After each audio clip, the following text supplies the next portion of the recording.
يا أيها الذين آمنوا اتقوا الله حق تقاته ولا تموتن إلا وأنتم مسلمون. السلام عليكم ورحمة الله وبركاته.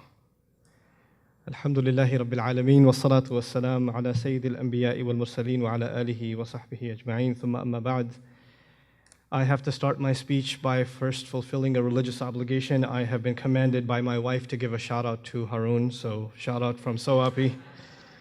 So now that that obligation is out of my way, now I can talk to you about what I want to talk to you about, inshallah. Okay. So challenges and opportunities for the young Muslim Ummah. I've been invited here to speak. Alhamdulillah, this is actually the second graduation ceremony in 2 days that I'm attending for high schools, and I'm very proud of the Maryland community that these kinds of efforts are happening. But in particular, as I heard briefly about the young men that are graduating and the sister that's graduating today, my wheels are just constantly spinning, and I had to rethink all of what I was going to share with you in the last 5 minutes as I was just listening to just a few things that I've heard here. And what I want to start with, inshallah ta'ala, is just, actually my speech isn't even to the rest of you. I'm just talking to 6 people here. I'm going to pretend the rest of you aren't here. You guys have been in an amazing environment pretty much your entire, the lives that you can remember. And you're about to head into a world that is not this nice. You're about to head into campus. You're about to head into a college environment. Many of you, I don't know which of you are considering pursuing further Islamic education, and if you are, inshallah, I'll address that a little bit in my talk too. I want this to be a very short, practical orientation into the real world. What you are going to see outside is going to be very depressing and disappointing. It's not going to be people that inspire you and bring you closer to the deen. Those are few and far between, and may Allah help you find those people and be in their company. But for the most part, you're going to find Muslims your age, above your age, people that are smarter than you, more educated than you, and yet they know so little or care so little about the same deen that you've come to love. And they're also Muslims. This is not just non-Muslims, this is also Muslims. You're going to go into the university scene, maybe not at this school, maybe at some other school, and you're going to find yourselves in this thing called the MSA. And there's not a lot of Islam sometimes at the MSA, and you're going to say, this is how they do things at the MSA? And yes, that is how they do things at the MSA. Just to give you guys a reality check again, because the rest of you aren't here, I actually, for a long time, stopped going to college campuses to talk to Muslim youth for quite a while. I was in my own bubble speaking at Islamic centers and masajid across the country. But as of late, the last 2 or 3 years, I decided to open up, or accept the invitations to go to universities. And boy, has the scene changed. Wow. I went to an MSA not too long ago where the president introduced me and then introduced his girlfriend, the vice president of the MSA. So you're going to see things that you haven't heard about here. You're going to see an environment that you're not used to. It's going to be shocking, depressing, overwhelming at times. But you know what? That's what all this training was for. Not so you live the rest of your lives surrounded by righteous people, but actually that you take this righteousness and you share it with others. You're actually taking on the legacy of this beautiful ayah whose translation has been mentioned in this program. The young people of Surah Al-Kahf. Our great prophets, alayhimus salatu wassalam, were not in nurturing environments exactly. They were surrounded by evil and they had to face it. And they had to deal with it. And they had to stand up for Islam in face of it. That is the first thing I want to share with you. All of this training culminates into what kind of people you will be outside of these walls, outside of these institutions, outside of this support.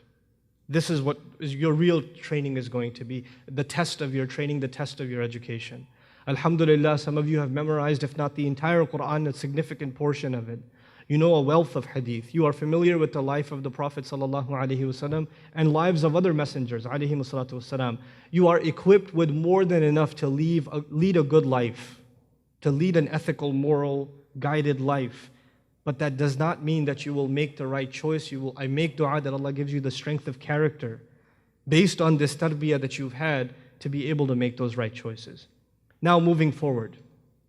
Islamic education by many parents is seen as an avenue by which they will save their children. Many parents bring their kids to Islamic school because they're afraid that if we don't, our kids are going to get corrupted in public school. So in other words, Islamic education for a lot of people is seen as a defense mechanism, a way to save, protect, right?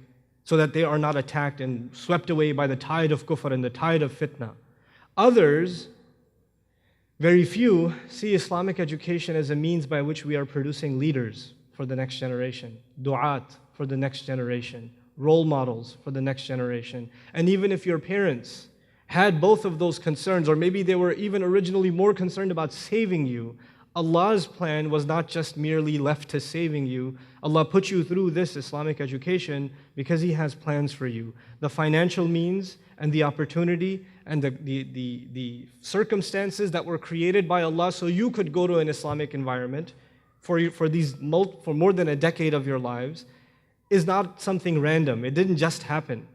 There's a reason your dad had a job here. There's a reason he was able to start his business here. There's a reason they were able to afford the school here. There's a reason the school was located in a place you were able to go to. There's a reason for all of these things. And the reason for that is Allah wants service of His deen from you. You're responsible more than anybody else. Today as you graduate here and you leave the shelter of this institution, you are now responsible carriers of this deen. And even though the theme of da'wah was mentioned a couple of times already, there are other responsibilities. And so in the few minutes I have left with you, I just want to share with you some possible avenues that I'd like you to think about, inshallah. These are my own personal perceptions based on my observations of Muslim youth across the country. And inshallah, you'll take one or even another one of these avenues and pursue them in your lives. The first of them is Islamic education. The Muslim community in North America is actually in dire need of young Muslim scholarship. It is in dire need of it. And what I mean by young Muslim scholarship are not people that know a thing or two about Islam. We're talking about scholarship. We're talking about leaving a legacy. Like, you know how in Islamic history, Baghdad had its reputation? You know, Kufa had its reputation. Medina has its reputation. In contemporary times, there are several major Islamic institutions of learning. They have a reputation. Well, we're going to have to build those institutions. And they cannot be built until we have the highest level of scholarship. If you're going to study Islam, if that is part of your aspirations, and I don't know, but if you're considering studying Islam full-time, don't go anywhere and come back without a PhD. Don't come back with a bachelor's or a master's. It's not enough. We don't need that here. We need the highest level of scholarship. We don't just need mediocre Islamic education. That is actually problematic when people have a mediocre education and assume responsibilities of leadership. So if you're going to study Sharia, be an authority. Be in the company of the top scholars of Sharia in the world. Travel the world and study, but study at the highest possible levels. If you're going to study hadith, be a muhaddith of your times. Pursue it. Exhaust yourself in it. That's one avenue. That's not the only avenue. But if that is one of your avenues, I'd like you to consider seriousness in the matter. The second direction, possibly, is Islamic service, which is different from Islamic scholarship. Not everybody has to be a scholar. The community is in need of many things. As you travel the Muslim community, not even the people who need da'wah that aren't even Muslim, even within the Muslim community, how many of our youth are barely holding on to Islam? Barely. I mean, by a thread. And if you were to look at their lifestyles, their company, the way they wake up and go to sleep, you wouldn't even know that they're Muslim until they tell you their name is Muhammad. You wouldn't know. And these people, we don't look down on them. They're still our ummah. They're still our people, and they need certain services. They need, for instance, there's a dire need for youth counselors, teen counselors. There's a need for Muslim psychologists. There's a need for that. There's a need for institutions that are not only going to help with family issues, teen issues, but also institutions. Like we need organized sports for Muslim youth. We need, we need all kinds of social institutions that better and strengthen community. And for that, we need to develop specified Islamic education. It's not education at the highest levels, but it's at least enough Islamic education that turns you into a servant of some sort, a contributor to community of some sort, some kind of a productive activist. And if you are interested in becoming an activist, not a scholar, then you have to give serious thought about exactly what will you serve the community with. Don't be general, be very specific. What talents has Allah given you? What are you good at? And how are you going to put it to work? How exactly are you going to put it to work? Have a real game plan. Have a year by year, month by month game plan of how you are going to accomplish what you're going to accomplish. You have the advantage of having seniors, teachers, principals of the school, others, elders, that are there to help you chalk this plan out. You say to yourself, I want to serve the community, I want to do it in this way. How do I accomplish this? How do I execute this game plan? And if nobody takes you seriously, you better take yourself seriously. You better take yourself seriously. So that's the second option. The third option, which is actually equally good, these are all good options, is pursue a career in what you love. It's okay, it's not like haram for you to love engineering, it's all good. You're not a person of dunya if you become an accountant, though I don't recommend accounting. But if you go into medicine, actually no, don't go into medicine, pick something else. I know your parents already told you medicine, and you memorize Quran, you go to med school, they go hand in hand, at least in America. But anyway,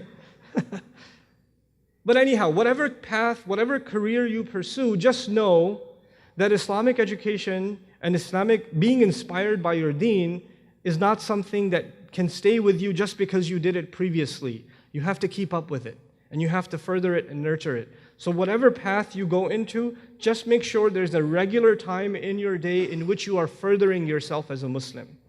So it doesn't matter if you're an engineer, or a physician, or a researcher, or a biologist, whatever you are, but there's a time in your life that is dedicated, it's fixed, it never moves. Just like the times of salah, there are times where you will learn and nurture and further your deen. It's a part of your life, to further yourself as a Muslim. So you don't see Islamic education only as something where you abandon everything else and then go study Islam. That is for some. But for you, still learning Islam is a part of your life. Learning more about the Quran is a part of your life. And nobody should be delusional in this room, and I don't think anyone is, that we're done learning Islam. Only people that have zero to no education in Islam can come around and say, I know what the Quran says. The only kinds of people who say, I know what the Quran says, are people who actually have no idea what the Quran says. Because people who know anything about what the Quran says say, man, I don't know anything yet. This is an endless ocean. Nobody can say, I know the seerah. There are too many pearls of wisdom for somebody to say, I dove into the ocean and I know every single pearl at the bottom. I know all of them. You can't. This is a lifelong thing. And you will keep up with it because it will inspire and put barakah in whatever career you pick. And then there's the final one, the last bit of advice I have for you. And this is for the brave at heart. And it might even cause your parents some ulcers. But I have to share it with you because I really strongly believe in it. I believe that this is a country that provides unique opportunities to all people that come here, and especially Muslims. We are some of the highest educated population in this country. We are some of the most talented people in this country. And we're not exhausting its opportunities because the real opportunity of this country is entrepreneurship. That's the real gift. The real ni'mah we have in this country is to be creative entrepreneurs. And I mean by that socially responsible, creative entrepreneurs. I'm not saying open up a gas station. That's not what I'm saying. I'm not saying, open up the next halal meat shop. Been